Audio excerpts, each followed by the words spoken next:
The council went too far. Now humanity abandons peace. Behind Ambassador Sarah Chen walked through the long hallway toward the council chambers. Her footsteps echoed in the empty corridor. The walls were made of smooth metal that reflected her face back at her. She looked tired.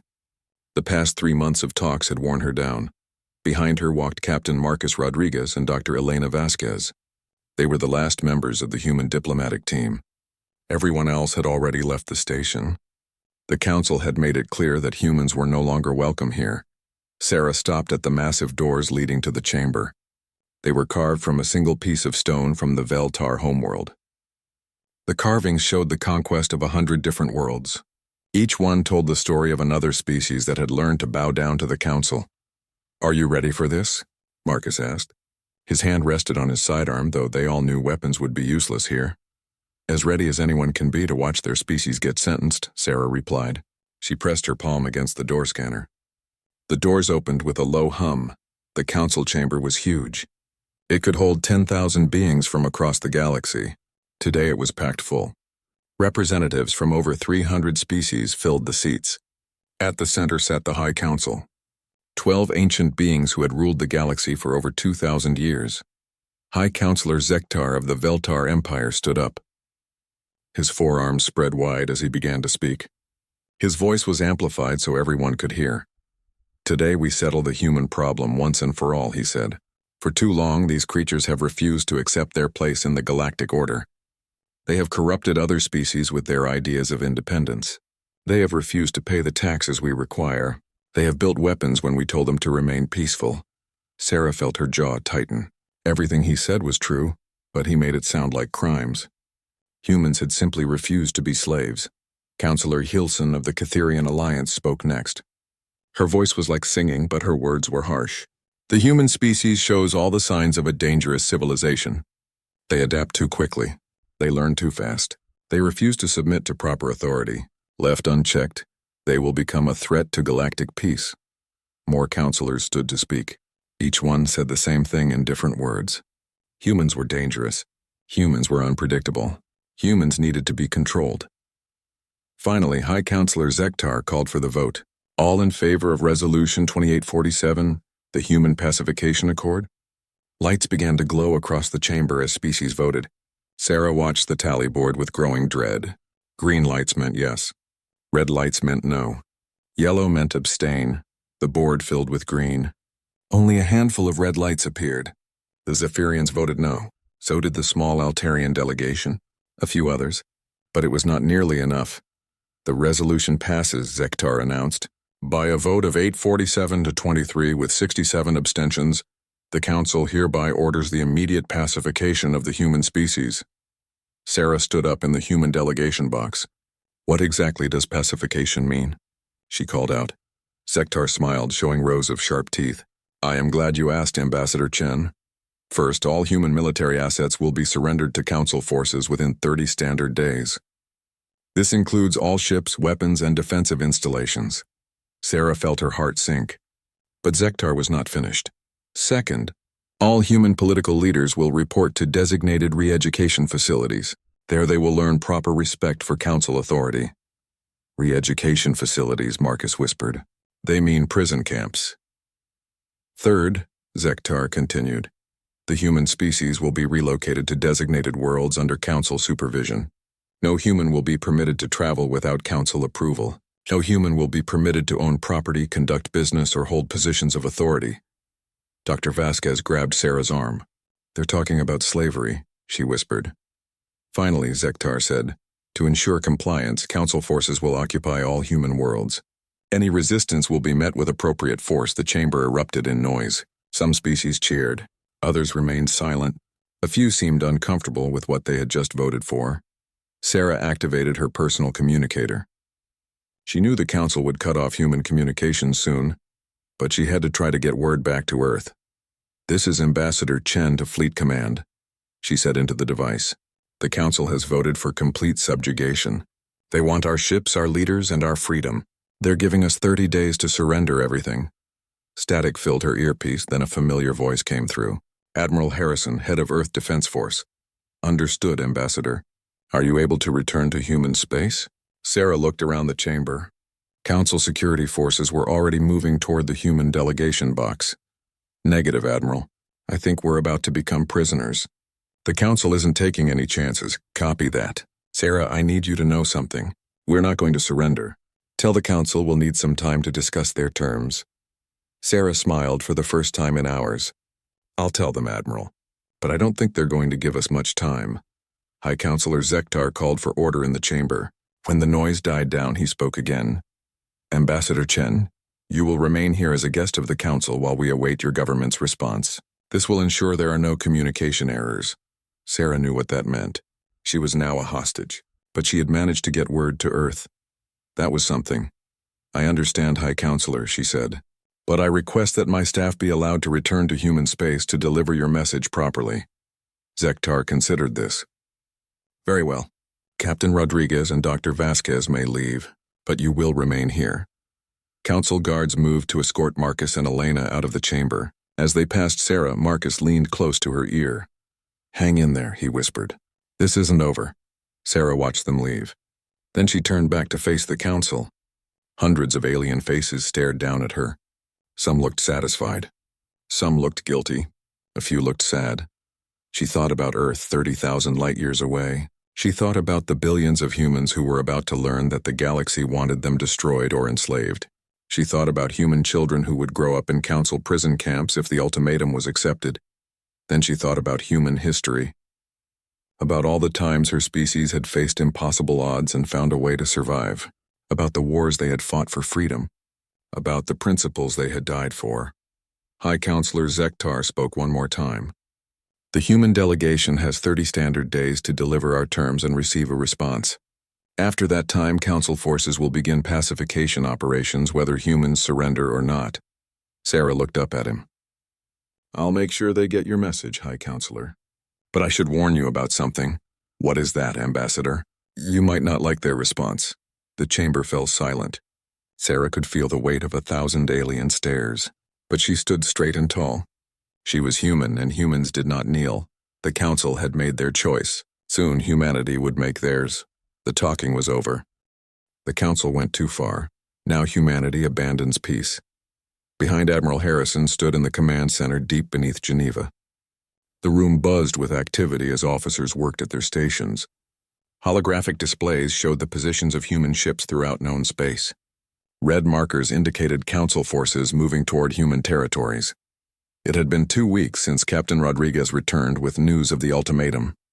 2 weeks of frantic preparation and difficult decisions. 2 weeks of what the galaxy thought was panic and surrender preparations. Status report? Harrison called out. Commander Lisa Park looked up from her console. Operation Trojan Horse is proceeding on schedule, sir. All surrender convoys have reached their assigned positions. The Council believes we're capitulating exactly as ordered. Harrison nodded. The surrender convoys were the most visible part of their plan.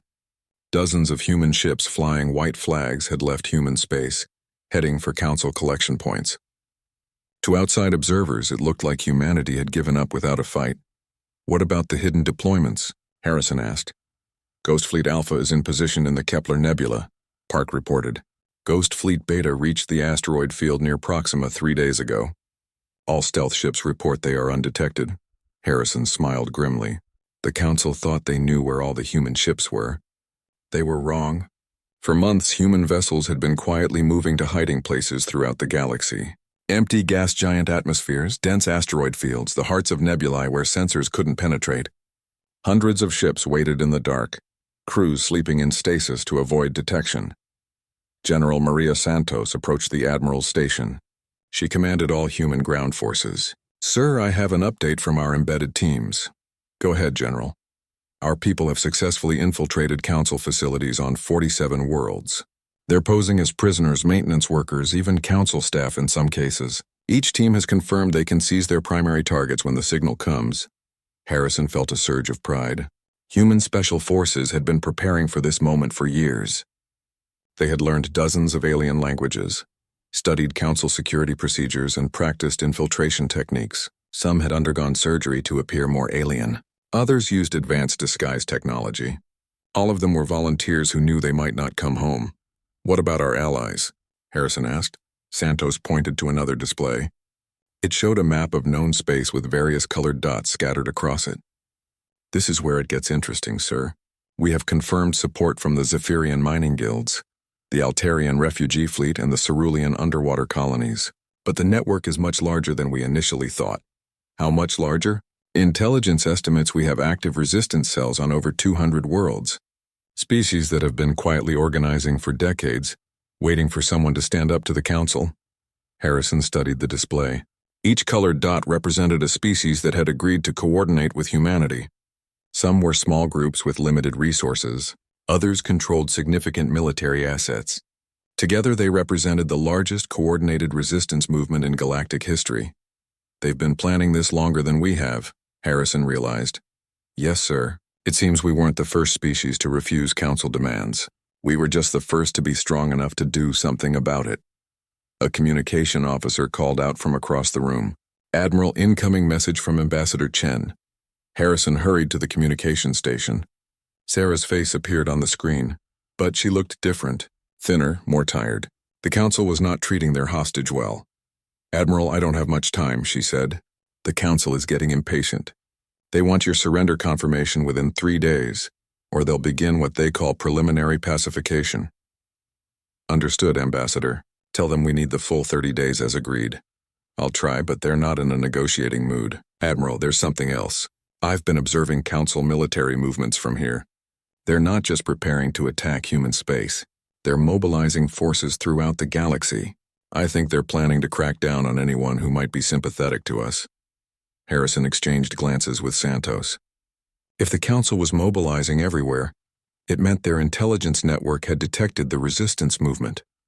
How much time do we have? Harrison asked. Days, not weeks. They're scared, Admiral. More scared than they're letting on. Whatever you're planning, it needs to happen soon. The transmission ended abruptly. Harrison knew the council had cut Sarah off to prevent her from saying more. General, send word to all ghost fleets and embedded teams. We're moving up the timetable. How soon? Santos asked. 72 hours. We launch Operation Broken Chain in 3 days. The command center erupted in activity as officers began sending coded messages throughout human space and beyond. The surrender convoys received new orders. The hidden fleets began powering up their engines. Resistance cells across the galaxy got word that the time for hiding was over. Harrison watched the displays as status reports came in. Green lights indicated units ready for action. In 3 days, those lights would represent the largest coordinated military action in galactic history. Commander Park approached him with a data pad. Sir, final casualty estimates from the Strategic Planning Department. Harrison took the pad and read the numbers. Even in the best-case scenario, millions would die in the coming war. Human and alien alike, the weight of that responsibility pressed down on him. Admiral, Santos said quietly, are you having second thoughts? Harrison looked at the tactical display one more time. Red markers showed council forces moving to surround human space. They were already treating humanity as a conquered species. The camps were being prepared. The prison ships were moving into position. No second thoughts, General. The council made their choice when they decided we were too dangerous to be free. Now they'll learn exactly how dangerous free humans can be. He turned to face the entire command center. Officers and technicians stopped their work to listen. People, in 72 hours we're going to do something that's never been done before. We're going to show the galaxy that freedom is worth fighting for. Not just human freedom, but the freedom of every species that refuses to kneel. He paused, looking at faces filled with determination and fear in equal measure. The council thinks they know us. They think we're just another species that can be bullied into submission. They're about to learn they were wrong. Send the final authorization codes to all units. Operation Broken Chain is now active. Across the galaxy, humans and their allies received the signal they had been waiting for. In hidden bases and secret meeting places, beings who had dreamed of freedom began their final preparations. The council thought the war was over before it began. They thought wrong. In 3 days, the galaxy would change forever. The council went too far. Now humanity abandons peace. Behind Captain David Kim checked his chronometer for the 100th time. In exactly 17 minutes, Operation Broken Chain would begin. Around him, his team made their final preparations. They wore council security uniforms and carried forged identification cards. To any observer, they looked like regular guards reporting for duty. "Remember," Kim whispered to his team, "we need to hold the communication center for exactly 47 minutes. That gives the fleet time to jump in and establish orbital control." Sergeant Williams nodded. She had been posing as a maintenance worker on Veltar Prime for 6 months. "The real guards change shifts in 10 minutes. That's our window." Kim looked up at the massive Council command complex. It was built into the side of a mountain and was supposed to be impregnable. Today they would prove that wrong. Across the galaxy, similar scenes were playing out on 46 other worlds. Human Special Forces teams emerged from their hiding places. Some had been waiting in the cargo holds of supply ships. Others had been living among alien populations for months. All of them were about to strike at the same moment. On the mining world of Kepler 442b, Lieutenant Sarah Morrison crouched in an air vent above the Council Garrison Commander's office. Below her, she could hear Veltar officers discussing the final preparations for human pacification. "The human surrender convoys will arrive in 6 hours, one of them was saying. "High Command wants all human prisoners processed immediately." "No delays," Morrison smiled grimly. Those surrender convoys were not carrying prisoners. They were carrying some of the most elite soldiers humanity had ever produced. Her chronometer showed 2 minutes to go. She activated her comm unit and whispered into it. "Zephyrian Mining Guild, this is Overwatch." "Are your people ready?" A gravelly voice responded. "We've been ready for 50 years, human. Just give us the word." Morrison looked through the vent grating at the Veltar officers below. They had no idea what was coming. 1 minute to go, she whispered. Light years away, Admiral Harrison stood on the bridge of the Earth defense ship Defiance. Around him, his command staff monitored feeds from across the galaxy. Each screen showed a different target world where human teams were in position. "All units report ready," Commander Park announced. "Ghost fleets are powering up. Embedded teams are in position. Allied forces are standing by."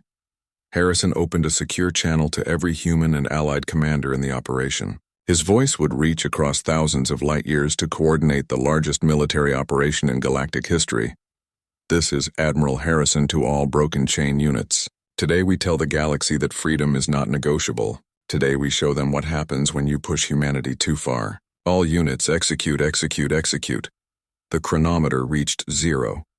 On Veltar Prime, Captain Kim and his team walked calmly through the main gate of the command complex. The guards waved them through without a second glance. Inside, they made their way to the communication center. Kim placed his hand on the door scanner. The forged identification worked perfectly. The door slid open, revealing a room full of Veltar technicians managing communications across half the galaxy. "Attention," Kim called out in perfect Veltar language. "This facility is now under human control. Remain at your stations and you will not be harmed."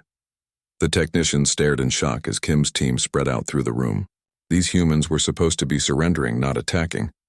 On Kepler 442b, Morrison dropped through the vent grating into the garrison commander's office. The Veltar officers reached for their weapons, but she was faster. Stun Blast dropped them before they could raise the alarm. She activated the garrison's external communication array and sent a coded signal. Within minutes, explosions echoed across the mining complex as Zephyrian miners turned their industrial equipment into weapons. Ore haulers became troop transports. Mining lasers became artillery.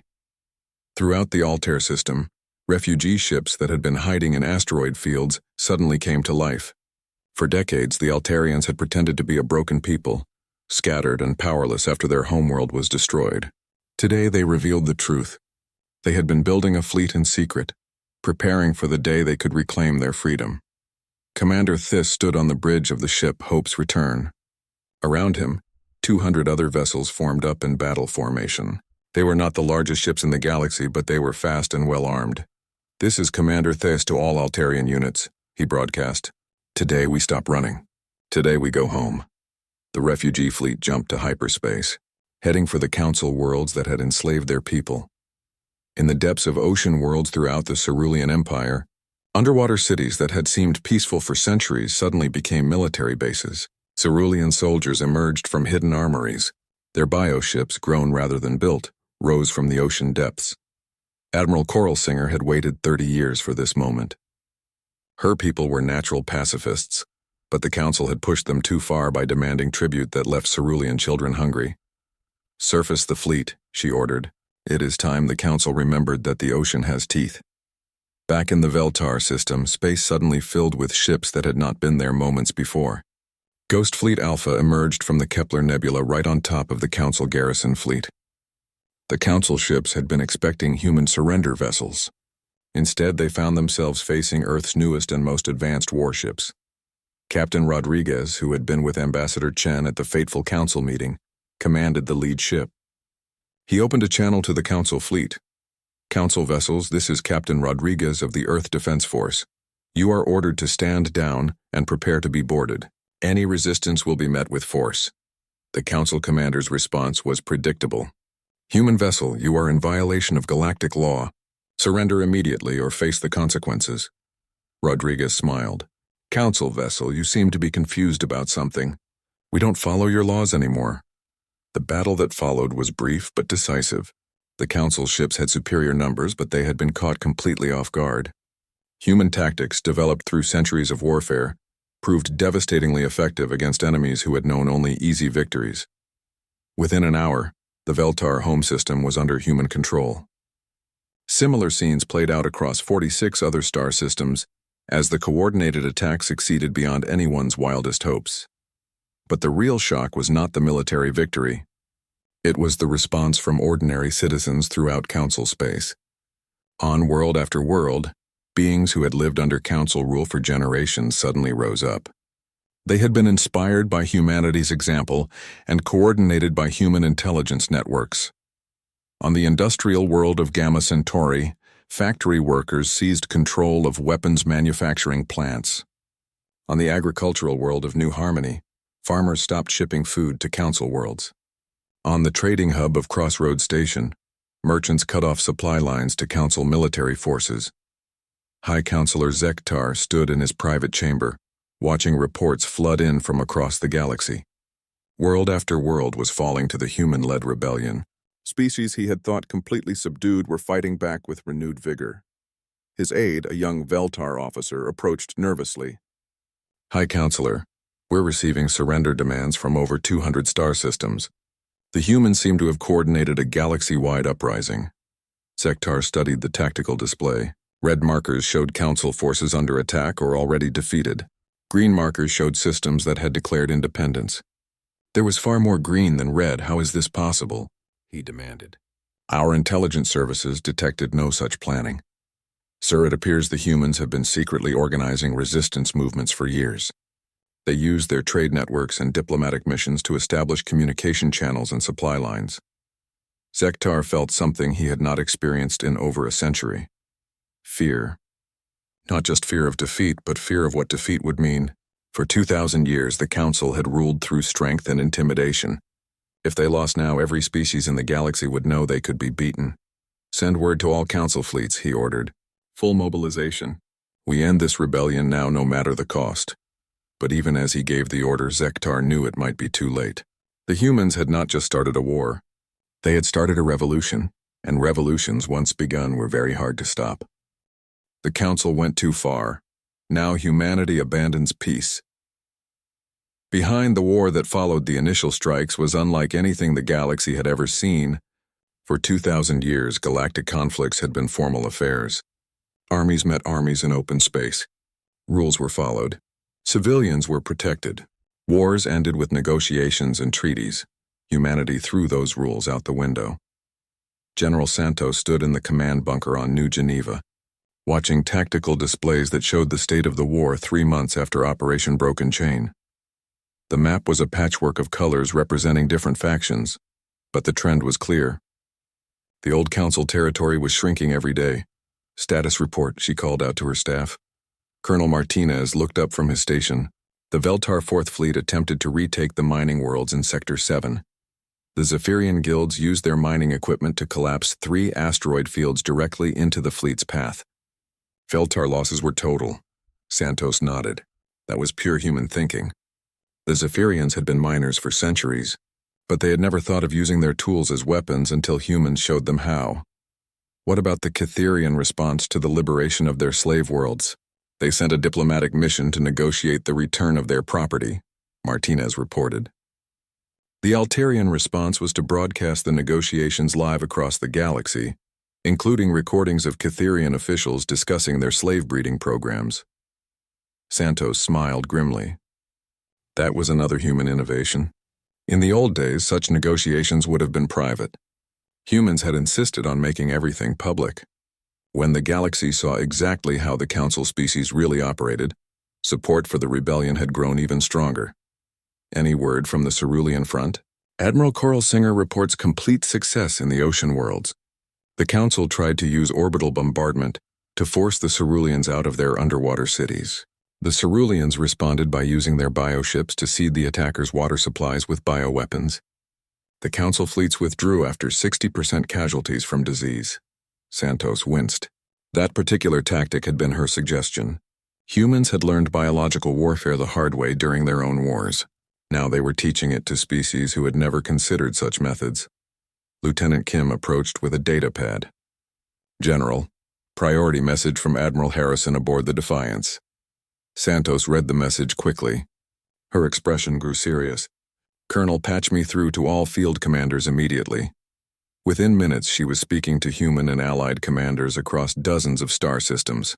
People, I have news from Admiral Harrison. Our intelligence networks have intercepted Council communications. High Counselor Zektar has authorized what they're calling the final solution. They plan to use planet-killer weapons on any world that refuses to surrender. The silence that followed was grim. Planet killers were weapons of last resort, capable of destroying entire worlds. The Council had never used them before, but desperation was making them consider the unthinkable. Sir, came a voice from one of the commanders. What are our orders? Santos looked at the tactical display again. The rebellion controlled nearly half the galaxy now, but that success might have pushed the Council too far. We accelerate our timeline. All units are to begin Phase 3 operations immediately. We're going to end this war before they can use those weapons. Phase 3 was the plan humans hoped they would never need to use.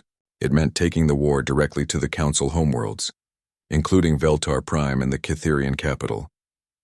It meant massive casualties on both sides, but it also meant ending the war quickly before the Council could destroy billions of innocent lives. On Veltar Prime, Ambassador Sarah Chen sat in her prison cell, listening to the sounds of battle outside. The human assault on the planet had begun 3 hours ago. Explosions echoed through the air, and she could see ships fighting in the sky through her small window. The door to her cell opened, and High Counselor Zektar entered. He looked old and tired, nothing like the proud leader who had condemned humanity months ago. Ambassador Chen, he said, I have come to discuss terms. Sarah stood up slowly. I'm listening. The Council is prepared to offer humanity full membership in exchange for ending this rebellion. You would have equal representation, equal rights, equal treatment. Sarah studied his face. And what about all the other species fighting for their freedom? The Zephyrians, the Altarians, the Ceruleans, and the dozens of others? Zektar waved a dismissive hand. They are not our concern. We are offering to make peace with humanity. That's your problem right there, Sarah said quietly. You still don't understand what this war is about. It's not about human rights or human freedom. It's about the right of every thinking being to choose their own path. Impossible. The galaxy needs order. Without the Council, there would be chaos. Sarah walked to the window and looked out at the battle raging in the sky. Human ships danced between the larger Council vessels, using speed and maneuverability to overcome superior firepower. It was a perfect metaphor for the entire war. You call it order, she said. We call it slavery. And we're not the only ones who see it that way anymore. Zektar joined her at the window. Do you see what your rebellion has brought? Death, destruction, chaos across the galaxy. Was your precious freedom worth all this? Sarah watched a Council battleship explode in the distance. She thought about all the people who had died in this war. Human and alien alike. Young soldiers who would never see home again. Civilians caught in the crossfire. The cost had been terrible, but then she thought about the alternative. She thought about human children growing up in Council re-education camps. She thought about the Zephyrian miners who had labored in slavery for decades. She thought about the Altarian refugees who had lived in exile for generations. Yes, she said simply. It was worth it. Zektar turned away from the window. Then you have doomed us all. The Council has voted. If we cannot restore order through military action, We will use the planet killers. Every rebellious world will be destroyed rather than allowed to remain free. Sarah felt her heart sink, but she kept her voice steady. You would kill billions of innocent people rather than let them choose their own government? Better a dead galaxy than a chaotic one. Sarah activated the communication device hidden in her clothing. It was a risk, but she had to warn the human fleet about the planet killers. This is Ambassador Chen to all human forces, she broadcast. The Council is preparing to use planet killer weapons. Repeat, they plan to destroy any world that won't surrender. Alarms immediately began sounding throughout the prison complex. Sektar stared at her in shock. You were recording our conversation, he said. Every word. The galaxy needs to know exactly what kind of leaders you really are. Outside, the battle for Veltar Prime intensified. Human forces had been planning a careful siege. But news of the planet killers changed everything. Now they had to win quickly, before the Council could carry out their genocidal threat. Captain Rodriguez led the assault on the Council's primary command center. His ship, the Revenge, had been named after the destruction humanity had originally planned to avoid. Now it seemed fitting. All units, this is Rodriguez, he broadcast to the human fleet. No more holding back. We end this today. The final battle for Veltar Prime lasted 18 hours. When it was over, the Council's capital world had fallen to the rebellion. But the war was not over yet. On 37 other worlds, Council forces were still fighting. And somewhere in space, planet killer weapons were being prepared for use. The rebellion had won many battles, but the hardest fighting still lay ahead. The galaxy held its breath, waiting to see who would blink first. The Council went too far. Now humanity abandons peace. Behind 2 years after the fall of Veltar Prime, Admiral Sarah Chen stood before the newly formed Galactic Federation Assembly. She wore the simple blue uniform of the Earth Defense Force, not the elaborate robes that Council members had once favored. Around her, representatives from over 400 species filled the chamber. The chamber itself had been rebuilt. Gone were the carved stone walls showing conquests and submissions. In their place were transparent walls that looked out at the stars, reminding everyone that space belonged to all thinking beings, not just the powerful. Sarah looked out at the assembled representatives. Many were species she had never seen before. Worlds that had hidden from the Council for centuries were finally free to join galactic civilization. Others were former Council species, learning to live as equals rather than masters. 2 years ago, Sarah began, this chamber voted to enslave humanity. Today, I stand before you as the first elected president of the Galactic Federation.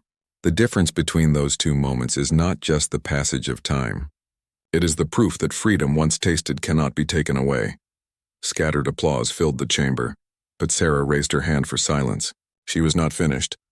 But I do not stand here to celebrate victory. I stand here to remember the cost of that victory. Over 12 million beings died in the war that followed the Council's ultimatum. Human, Veltar, Zephyrian, Altarian, and dozens of other species. They died because some beings thought they had the right to rule others. The chamber fell completely silent. Even former Council species bowed their heads in respect for the dead. We gather today not to create a new empire with different masters, Sarah continued. We gather to create something that has never existed in this galaxy. A true federation where every voice matters and every species chooses its own path. She gestured to the Federation Charter displayed on screens throughout the chamber. It was a simple document, written in clear language that any species could understand. No hidden clauses, no exceptions for special cases. Just basic principles that put freedom above order. This charter guarantees that no species will ever again be forced to surrender its weapons, its leaders, or its dignity. It guarantees that trade will be free and fair. It guarantees that disputes will be settled by negotiation, not force. And it guarantees that any species that wishes to leave the Federation may do so at any time. Councillor Thys of the Altarians stood up to speak. His people had suffered under Council rule for generations, but they had found their strength again during the rebellion. President Chen, the Altarian people support the Federation Charter. But we must ask the hard question that everyone is thinking. What about the species that do not wish to join? What about those who prefer the old ways? Sarah nodded. It was a fair question, and one she had expected. Councillor Thys, the Federation will not force anyone to join us. Those species that wish to remain independent are free to do so. Those that wish to maintain their old empires within their own borders may do so.